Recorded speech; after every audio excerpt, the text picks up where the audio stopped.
Well, hello everyone once again. It is I, Anthony J. Navarro, here with yet another battle. It is me versus Strong this time. That's the guy's name, Strong. So he sends out Rhyperior first. I send out Crobat as usual. And at this point, it's just like, oh, great, Rhyperior. He has a pretty good, decent defense, and he has a really good HP, so I better be careful. So I get out of there with a U-turn. So I switch out. I'm thinking, you know what, this Rhyperior is probably for sure going to use a rock move. So I sent out my Magnezone, kind of a suicidal mission, but once again, you know how I am, I'm a risk taker. So he uses Stone Edge like I thought he probably would, and I recover a little bit from my leftovers. And so, as usual, my Magnezone is usually my Rhyperior killing mechanism and my Skarmory killing mechanism. So I go for Mrror Shoot, and it hits. Well, Mrror Shot, my bad. Anyway, and he uses a Hammer Arm, and I was thinking he'd use Earthquake, but thank goodness he didn't. So he went for Hammer Arm. That was something I was hoping for, and it worked out perfectly. So I recover a little from my leftovers. Doesn't do much, but it's something. And I use another Mrror Shot, and I take it out, which seems good at the moment. To me right now, this battle's going pretty well. It's going very good. And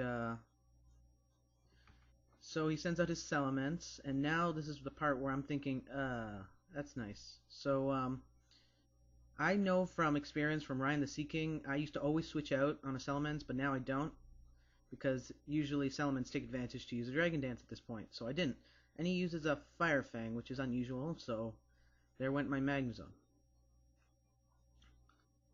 So I sent out my Crobat, hoping I could possibly put it to sleep or something. Now, at this part of the battle, I didn't have that much luck, and he took a nice chunk out of my Crobat. Hopefully he didn't kill it with a Thunder Fang. I'm getting confused here. And it didn't kill me, thank goodness, because I know he can take a hit with max HP. So I survive, and I use my Hypnosis the second time, and it hits him this time. I got him. So now he's asleep. So now I'm thinking, what do I do now? Since he's asleep, maybe I should just go ahead and attack. Maybe it could be a good idea. So I use a Brave Bird, hoping that would do a pretty good, decent amount of damage, and it did. Now, it just put him at exactly half HP, which to me seems pretty bad because I noticed now, at this moment, that he has a leftovers. So I'm thinking, if I were to go for another Brave Bird and he wakes up, I'm screwed, or SOL. So I decide to use a U-turn, and I get myself out of there. I get my Crobat to save distance, and I decide to go for Garchomp, thinking he would probably use Thunderfang again if he were to wake up right now. And my good luck kicks in, and I was pretty happy at the fact that he didn't wake up, because he could have had a chance to attack, and I hit him with an Outrage. But either way, it didn't matter because I had a Choice Scarf on my Chomp, so I take him out with Outrage and waiting for the next Pokemon. Now this is the part where this confused me a little. You see, he probably thought he was faster than my Garchomp, but my Garchomp went first. He probably thought either he was using Weavile as an scapegoat, or a little sacrifice, either that, or he actually wanted to attack and he didn't see that coming. But anyway, now I'm confused. Now this is the bad part. He sends out Breloom. Now you see, I had a recent problem with this on one of my videos of Kirk's friend, where people said I was breaking my own Sleep Claws, even though it's not true. It's because I use the doubles version of Sleep Claws in a single battle. To you it may seem weird, but that's just how I roll. So he uses Spore. Now I'm thinking, oh, this is nice. So I couldn't hit him with an Outrage, because usually I get lucky when I'm confused, but not this time. So I'm thinking, oh, this is nice. Maybe I should find a way out of this. So I decide to try one more time. You never know if I'll wake up, but this time I didn't wake up. Now this is the part that kind of freaked me out a little, because he was doing way too much damage with that Breloom to me.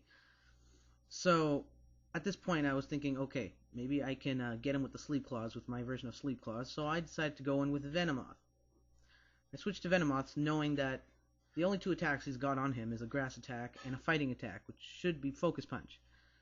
Now, immediately I noticed that he does not have the Poison Heal ability, so to me this seems pretty good at the moment.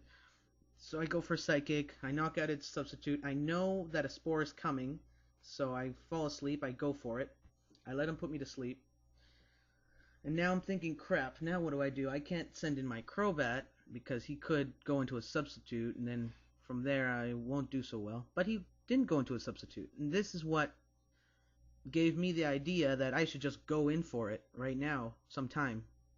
So he uses a Focus Punch. It did a lot. This guy pretty much knows that he could do either put me in the red or kill me next turn. So he uses another Focus Punch. I switch out to Crobat, and he takes the Focus Punch. Ouch. Kind of hurt him in the side of the head there. And he's still going with 95 HP. Now he's at 118 with a Black Sludge. So now, at this point, I got him, and I use a Brave Bird, and I take it out. And so now things look pretty good now. Of course, if this was the normal Sleep Clause, like just one Pokemon in singles, then he would be breaking it by now. But, you know, that's just how I battle, you know. I like to see a little challenge, you know. It's just one Pokemon gets put to sleep, it's kind of boring. It's kind of... So at least double that boringness. Now, at this point, I was thinking, crap, he's probably going for a Fake Out and could kill me. So I go to Drifblim. And he didn't use Fake Out, which was pretty surprising. And he went for a Swift. I tried to use Will-O-Wisp on it, but I missed. And now I noticed something. He's using Nasty Plot. What is he up to? Is he going to Thunderbolt me or something? Because apparently Ambipom can learn an electric attack, apparently, or some kind of special attack. So I decided to Psychic him, because usually he doesn't have the best defense, but in this case he had decent, of course. And I go for Destiny Bond, because I'm thinking he's gone already for 2 Nasty Plots already, so I'm hoping he would attack. But he used Baton Pass, which to me now I'm thinking, oh, this is not going to be good. But he sent out Garchomp, so at the same time I'm thinking this could be good, because then he could attack me, since he's faster than me, as I just noticed. I went for Destiny Bond, hoping that he would attack next turn, but he decides to fool around with me a little. Now this always happens in this situation. I'm good. I'm good in this situation because I know how to trick people with my Drifblim. I'm not dumb. Okay? If you're just going to use Sword Stance just to fool around with me, don't try it, because you're going to fail. So I go for a Will-O-Wisp, and I switch out to a Pokemon that I can't use. So I go to Venomoth, and he still thinks he's fooling around me. Like, it's pretty funny. So, at this point, things are seeming a little good, yet bad at the moment. And he went for Dragon Claw, which I was expecting, because I was using Venomoth as a little bit of an scapegoat, sadly. Sorry, Venomoth. Now, this is the part where I was hoping for good luck, because I have my Garchomp that's faster than his. So I was hoping maybe he could just wake up spontaneously and outrage his last 2 Pokemon to death. So I went for it, since I'm the risk taker that I am, and it didn't work. He kept sleeping, and he got lucky here. So he uses Dragon Claw, he takes out my Garchomp, and now I'm thinking, okay, now I definitely need a second plan here. So now I thought, okay, since this is not going to work, there's only one more Pokemon I've got left on my team that's faster than his 2 Pokemon put together. So I sent out Porygon Z. So now, hoping now at this exact moment, because my special attack rose, that I could go for an Ice Beam. So I did. I went for an Ice Beam, took out that Garchomp. I'm pretty sure I did, because if he didn't take it out, then that'd be kind of strange, wouldn't it? So I got him, and there went his Garchomp. So now I'm taking out his last Pokemon, and it's Ambipom, and since it doesn't know Fake Out, I took advantage at this point just to finish him off, and all I have to say was, good battle, Strong, and if you ever want a rematch, just let me know. You know, it gets pretty boring not being able to battle a lot. And good battle, man, and I'll see you sometime. Hope to hear from you again soon, and that's it.